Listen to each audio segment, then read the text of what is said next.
The meerkats, as they grow, learn how to find their own meals. And they're discovering how to avoid becoming someone else's. The desert is full of hungry mouths. And meerkats are small and obviously edible. Their defense is neither armor nor weapons. Instead, they use sound, a complicated system of alarms. These calls are not just generalized alerts. This one warns of a flying predator.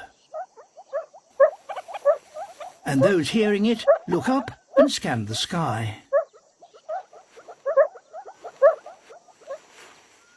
Danger on the ground is indicated by a different call. Best to look around.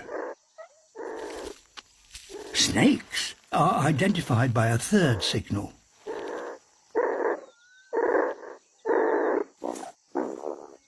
A call from the lookout summons others to come and help drive it away.